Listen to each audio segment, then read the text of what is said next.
Bright Duty. Every student matters.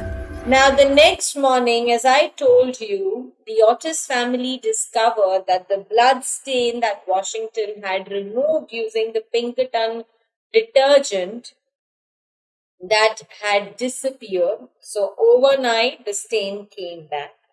Washington cleaned that stain again, but the next morning it appeared in front of them, and this continued till the third morning.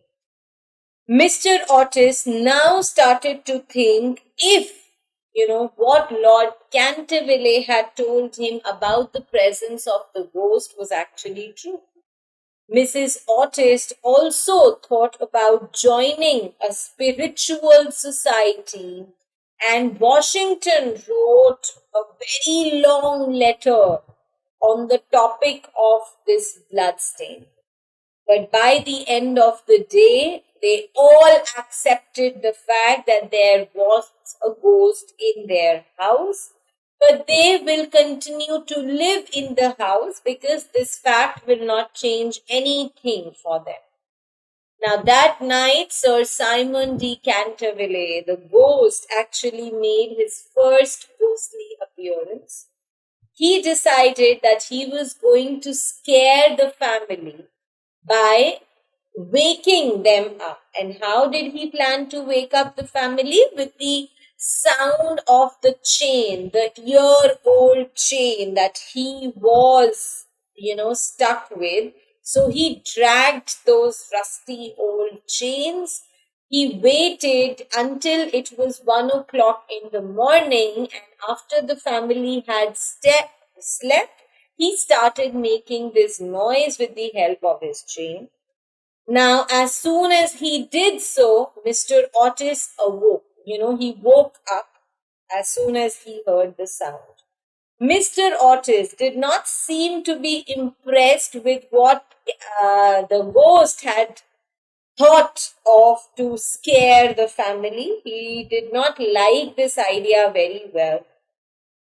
He came out of the bedroom and he, told the ghost that the chain should be oiled so that the family can sleep peacefully. Now, Sir Simon was very angry with the way Mr. Otis behaved. He did not expect that somebody was going to take this in such a calm manner.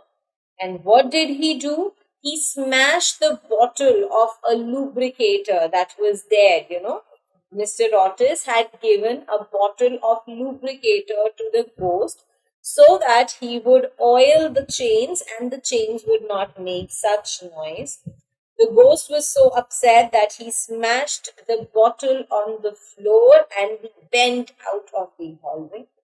There he met the twins, the Star and the Stripes, who themselves were dressed up like ghosts, wearing sheets over their heads. They started throwing pillows at the ghost of Sir Simon, and he managed to get away from that place by going through the wall. So the family, this was the first ghostly appearance of Sir Simon. When Sir Simon was hiding in his secret chamber, he was thinking about what just happened to him. He was angry, he was certainly shaken, and he remembered about how in the past he had managed to scare everyone who'd come to live in this house to their wits. He used to do very simple tricks and they would just get scared very terribly. Even one of the aristocrats who's been mentioned here, the Dowager Duchess, she also got scared by that. However, there were some more, he thought about. Lady Stutterfield, she killed herself after Sir Simon grabbed her by the neck from behind.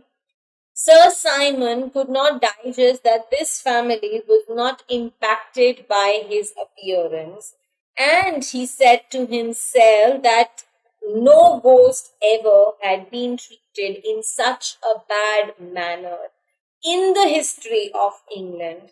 And he decided that he was going to take a revenge. He will not let this continue. And he decided that he will teach a lesson to these Americans.